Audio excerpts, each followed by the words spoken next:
9:13, hablamos de las observaciones que va a entregar en los próximos días ASEMI, que es el gremio de las EPS del régimen contributivo, frente a dos borradores de decreto que tiene listos el Ministerio de Salud, que en opinión de los expertos serían prácticamente la reforma que está estancada en el Congreso, que no ha salido adelante por falta de consensos políticos por la puerta de atrás. El viejo sueño del gobierno, hacer la reforma a la salud sin tener que concertar con nadie, se haría realidad, dice ASEMI, a través de estos dos borradores de decreto que advierte son ilegales e inconstitucionales en algunos de sus apartes. Ana María Vesga es la presidenta de ASEMI, nos atiende hasta ahora. Doctora Vesga, buenos días.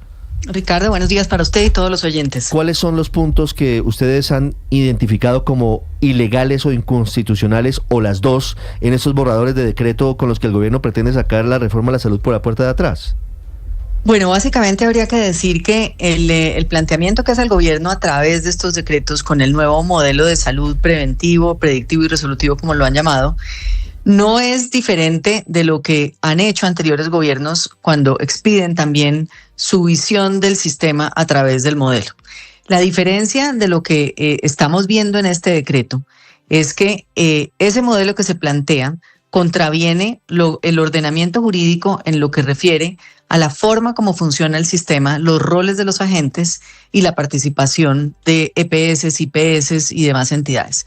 Para ser concreta, en el caso particular del aseguramiento, que es esa responsabilidad que tienen, por ejemplo, las EPS respecto de sus usuarios, este decreto le está otorgando a las entidades territoriales y a entidades que son adscritas a las secretarías de salud competencias que son hoy por ley de las EPS.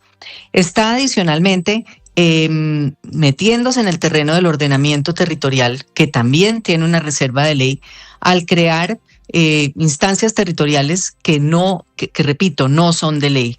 Y otras cosas como la utilización de recursos de la salud para infraestructura, de recursos que son exclusivamente y con destinación específica para el aseguramiento, o competencias en la Superintendencia Nacional de Salud que tampoco le están dadas por ley. Entonces, repito, los gobiernos pueden perfectamente sacar por decreto su modelo, lo han hecho los gobiernos anteriores, pero lo que no se puede hacer es deformar ese modelo o transgredir con él el ordenamiento, y en eso hemos dicho, pues hay ilegalidad y en algunos aspectos hay inconstitucionalidad.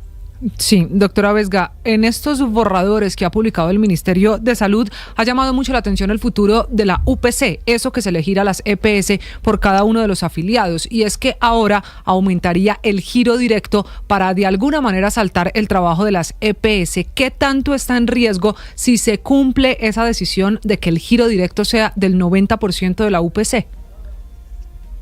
Mire, sobre el giro directo yo le diría que hay un consenso en que si el porcentaje es del 80%, en la actualidad la gran mayoría de las EPS están girando cerca del 80% de la UPC a través de ese mecanismo. Si hoy ese porcentaje se aumenta al 90%, el problema no es el aumento del porcentaje. El problema es, uno, que hay en este momento una dificultad en el modelo operativo, la forma como se está llevando a cabo ese giro directo, y tenemos enormes dificultades hoy en la oportuna facturación de las IPS, clínicas y hospitales, a las EPS. Eso está dificultando el proceso de postulación y está generando un trancón en el pago a clínicas y hospitales. El segundo es pues que el giro directo es una función meramente de tesorería, pero los recursos insuficientes siguen siendo los mismos. Entonces, quienes esperaban que por la vía del giro directo se solucionaran los problemas del sistema, pues están encontrando lo que advertimos hace mucho tiempo. Es la misma plata, solamente que girada directamente desde ADRES. Entonces, el problema no es que se aumente al 90%, el problema es que el modelo y la forma como se está llevando a cabo hoy el giro directo está representando dificultades en las transacciones. Y dos, que la plata sigue siendo insuficiente. Sí, doctora Vesga, ustedes hablan de dos asuntos que no podrían hacerse vía decreto, que es la creación del modelo predictivo, preventivo y resolutivo, y la creación de los CAPS. ¿Qué dicen los borradores de decreto sobre esto? Y por favor expliquemos por qué una reforma de este calado no podría hacerse vía decreto, sino que necesariamente tendría que pasar por el Congreso de la República. Mire, en el modelo planteado se dice que, por ejemplo, la conformación de las redes la harán las entidades territoriales, y esa es una competencia hoy que por la ley 1438 está en manos de las EPS junto con la entidad territorial. Entonces, en este escenario, por ejemplo, ese es un cambio que por decreto no se puede hacer. Está establecido también que una función que es propia y muy importante de la labor de agencia que hacen las EPS, que es la referencia y la contrarreferencia de los pacientes, es decir, acompañar a ese paciente a través de la red, es una función que hace hoy como una torre de control la EPS para sus usuarios. Esa, en este caso, se está modificando y se le está entregando a los que se llaman los CRUE, que son los centros de urgencias de las secretarías de salud, entidades que por demás, pues no sabemos si tengan la capacidad para asumir todo eso, pero repito, es una función que les propia a la EPS. Tercero, el CAP.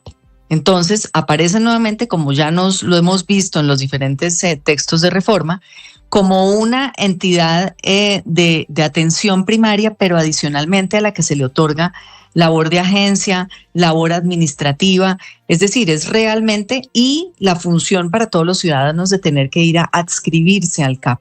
Entonces, pues esto es lo que hemos visto a lo largo de los diferentes textos de la reforma, un modelo que migra muchos de los roles de las EPS, tanto a la entidad territorial como a este CAP, desvirtuando en buena parte lo que hacen las EPS. Sí.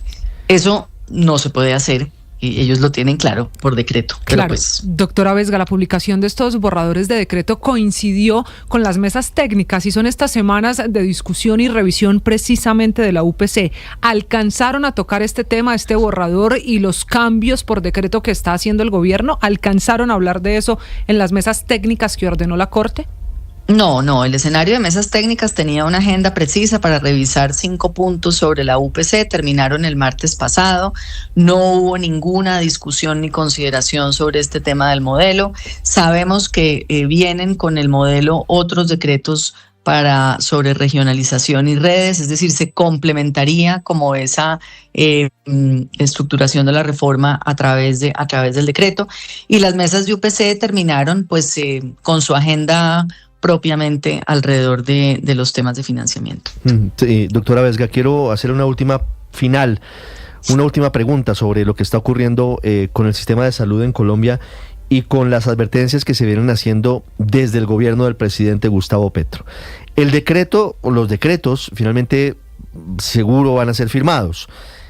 ¿Qué acciones y cuánto tiempo tardaría la justicia eventualmente en resolver esas acciones una vez sean expedidos? Porque al final lo que ocurre es que entran en vigencia y están de esa forma hasta tanto haya eventualmente una decisión judicial en sentido contrario.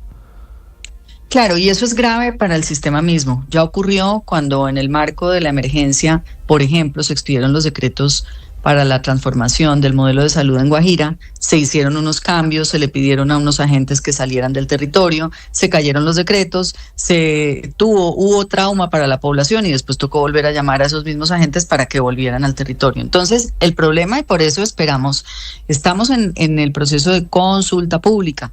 Le corresponde al ministerio atender. Nosotros no estamos discutiendo frente a los decretos la visión del modelo. Esa es una discusión que se dio política en el Congreso y sobre eso también tenemos obviamente nuestras reservas y nuestros comentarios. Lo que estamos presentando acá son observaciones de legalidad, y si el gobierno desatiende esas consideraciones e insiste en expedir ese decreto de esa forma, pues obviamente está exponiéndose a que en un control de legalidad posterior que se puede activar a través del Consejo de Estado o mismo a través de la Corte Constitucional, con suspensión provisional, pues tengamos un escenario en el que le generamos una gran crisis y una gran desorganización al sistema para que posteriormente toque devolver las cosas a su estado original. Sí. Ojalá no sea así. Y eso sería todavía más traumático. Doctora claro. Ana María Vesga, muchas gracias. Gracias a ustedes. Muy buen día. Una pausa y regresamos. Atención, en segundos comienza la procesión de los cardenales rumbo a la Capilla Sixtina para el inicio formal del cónclave, con el fin de elegir al nuevo sumo pontífice. Estás escuchando Blue Radio.